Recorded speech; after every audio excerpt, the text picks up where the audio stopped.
I'm Debbie, and welcome to Bible Study. Today we are in chapter 11 in the book of Matthew. In today's reading, Jesus is going to be explaining to the disciples that were following John the Baptist that he is the Messiah, he is the one that was to come, and he's going to quote from the Old Testament, which John would have known all about the scripture from the Old Testament. And then we're going to hear the woes that Jesus is going to give to the towns where he has performed miracles and the people still will not believe him. And he's going to compare them to Sodom and Gomorrah. So if you're ready to Bible study with me, let's go.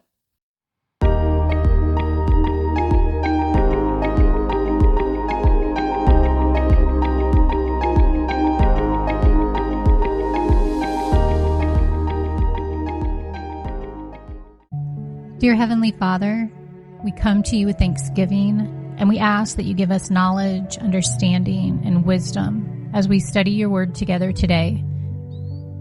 Do your work in us in your perfect timing, and help us to be sensitive to your leading in our lives. Give us a fresh insight, and let us leave today's study with a new perspective. In Jesus' name we pray. Amen.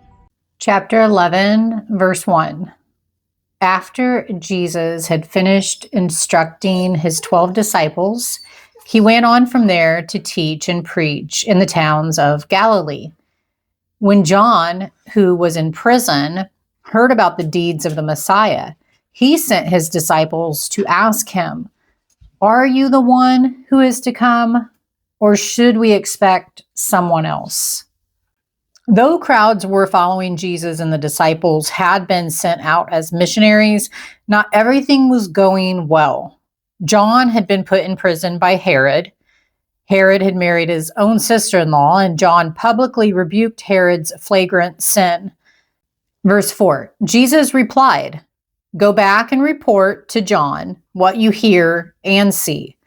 The blind receive sight, the lame walk, those who have leprosy are cleansed, the deaf hear, the dead are raised, and the good news is proclaimed to the poor. Blessed is anyone who does not stumble on account of me."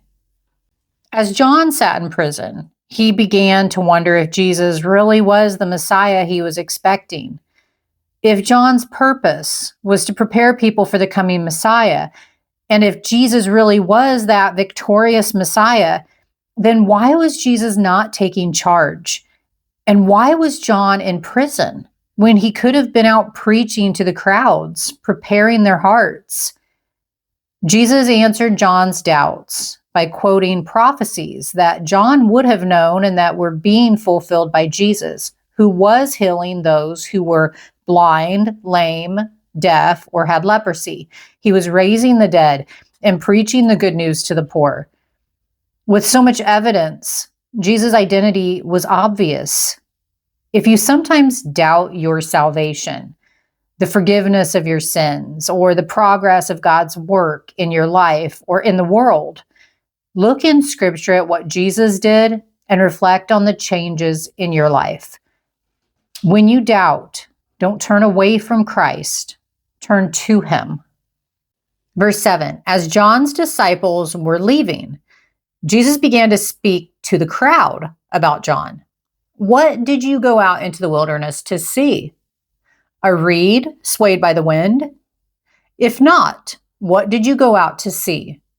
A man dressed in fine clothes? No, those who wear fine clothes are in kings' palaces. Then what did you go out to see? A prophet? Yes, I tell you, and more than a prophet. This is the one about whom it is written, 'I will send my messenger ahead of you, who will prepare your way before you.' Truly, I tell you, among those born of women, there has not risen anyone greater than John the Baptist. Yet, whoever is least in the kingdom of heaven is greater than he." Well, here's little Butterball. Yeah, I'm dog sitting little Butterball. Come here. Of all the past prophets, no one fulfilled their God-given purpose better than John. Yet, in God's coming kingdom, all members will have a greater spiritual position than John because they will have seen and known Christ and benefited in this life from his finished work on the cross. Verse 12, from the days of John the Baptist until now, the kingdom of heaven has been subjected to violence, and violent people have been raiding it. For all the prophets and the law prophesied until John. There are three common views about the meaning of this verse. 1, Jesus may have been referring to a vast movement toward God, the momentum of which began with John's preaching. 2, he may have been reflecting the Jewish activists' expectation that God's kingdom would come through a violent overthrow of Rome. And 3rd, or most likely, he may have meant that entering God's kingdom takes courage, unwavering faith, determination, and endurance because of the growing opposition leveled at his followers. In any case, Jesus knew that John would be violently beheaded and was pointing out that opposition was building. And we will read about the beheading when we get to chapter 14.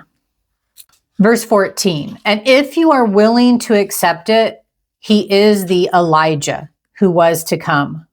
Whoever has ears, let them hear. John was not a resurrected Elijah, but he had taken on Elijah's prophetic role, boldly confronting sin at the highest levels of political and religious power and pointing people to God. Verse 16, to what can I compare this generation?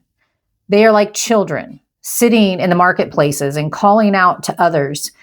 We played the pipe for you, and you did not dance. We sang a dirge, and you did not mourn. For John came neither eating nor drinking, and they say he has a demon. The Son of Man came eating and drinking, and they say, here is a glutton and a drunkard, a friend of tax collectors and sinners. But wisdom is proved right by her deeds. Jesus condemned the indifferent attitude of his generation. No matter what he or John said, many rejected them and took the opposite view. They were cynical and skeptical because he challenged their comfortable, secure, and self-centered lives. Too often we close our ears to God to justify the way we're living because listening to him may require us to change our actions or our choices. Verse 20, then Jesus began to denounce the towns in which most of his miracles had been performed because they did not repent. Woe to you, Chorazin! Woe to you, Bethsaida! For if the miracles that were performed in you had been performed in Tyre and Sidon, they would have repented long ago in sackcloth and ashes. But I tell you, it will be more bearable for Tyre and Sidon on the day of judgment than for you. And you, Capernaum, will you be lifted to the heavens? No, you will go down to Hades. For if the miracles that were performed in you had been performed in Sodom, it would have remained to this day. But I tell you that it will be more bearable for Sodom on the day of judgment than for you. Tyre, Sidon, and Sodom were ancient cities with long-standing reputations for wickedness. Each was destroyed by God for its evil. The people of Bethsaida, Chorazin, and Capernaum had seen Jesus firsthand, yet they stubbornly refused to repent of their sins and believe in him. Jesus said that if some of the wickedest cities in the world had seen him, they would have repented. Because Bethsaida, Chorazin, and Capernaum saw Jesus and didn't believe in him, they would suffer even greater punishment than the wicked cities who hadn't seen Jesus.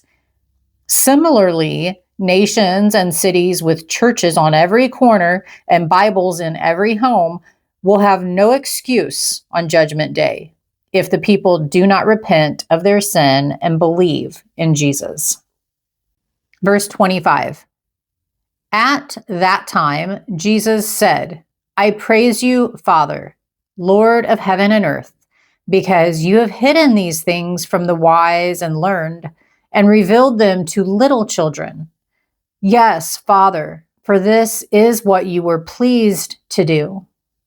Jesus mentioned two kinds of people here in his prayer: the wise and learned, or in other words, meaning the arrogant in their own knowledge, and then the little children, humbly open to receive the truth of God's word. Now, the wise ones were the religious leaders who had rejected him, and the little children were those who followed him with trusting faith. Are you wise in your own eyes, or do you seek the truth in childlike faith, being willing to listen to what Jesus has to say?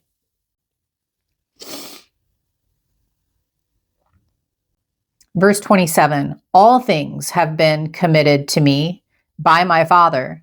No one knows the Son except the Father, and no one knows the Father except the Son and those to whom the Son chooses to reveal him. Jesus stated the basis for his authority 3 ways. First, the Father had entrusted everything to him. From eternity past, at no time did Jesus not know the Father's heart and mind. This communion between them shows the core and essence of their relationship, which is unity. Now, second, the Father knows the Son. In the Old Testament, to know someone meant more than to have head knowledge about them. This word implied an intimate relationship. The communion between God the Father and God the Son is the core of their relationship and provides the basis for Jesus' claim to be God. The Pharisees grasped this implication and hated Jesus for it. And third, for anyone to know Jesus, Jesus chose to reveal himself to that person. How fortunate we are that Jesus has clearly revealed God to us, as well as his truth and how we can know him. Verse 28, come to me, all you who are weary and burdened, and I will give you rest. Take my yoke upon you and learn from me, so I am gentle and humble in heart, and you will find rest for your souls. For my yoke is easy and my burden is light. In contrast to the judgment he predicted for the people in the cities that rejected him, Jesus offers rest to those who come to him in childlike faith. Jesus invites all people, not just the wise and clever. The rest Jesus offers here in his kingdom means freedom from the extra burdens that the Pharisees and teachers of the law implemented in their day and the additional rules that we try to add on to our faith today. Humble people can be free from a try harder, do more religion. To find rest, people must throw off the yoke of burdens and legalism. Now, a yoke was a heavy wooden harness that would be put on oxen and attached to equipment the oxen pulled. Jesus was likely referring to the hundreds of extra rules and requirements the religious leaders were putting on the people. Jesus' teachings make sense to humble learners, not proud legalists. If you have been devastated by sin, drained of joy by rule keeping, or crushed by persecution or oppression, this rest is for you. Jesus gives love, peace, and healing now, and one day, eternal life and joyful unity with him. Now, Jesus' yoke refers to the challenges, work, and difficulties of following him as a disciple. Responsibilities, even the effort of staying true to God, still weigh us down as we work. So, in what sense is this yoke easy? Well, Jesus' yoke remains easy compared to the crushing alternative of dead-end legalism and self-powered effort. And although Jesus doesn't offer a life of luxurious ease, the yoke still implies hard work. He shares the yoke with us. His bigger shoulders carry the greater weight. He has more pulling power to help us. Suddenly, we're participating in life's responsibilities with a great partner. And now our grimaces can turn into smiles and our laments into songs of joy. If you enjoyed today's Bible reading, please hit the like button, subscribe if you haven't, and click on the next video. We will continue with chapter 12.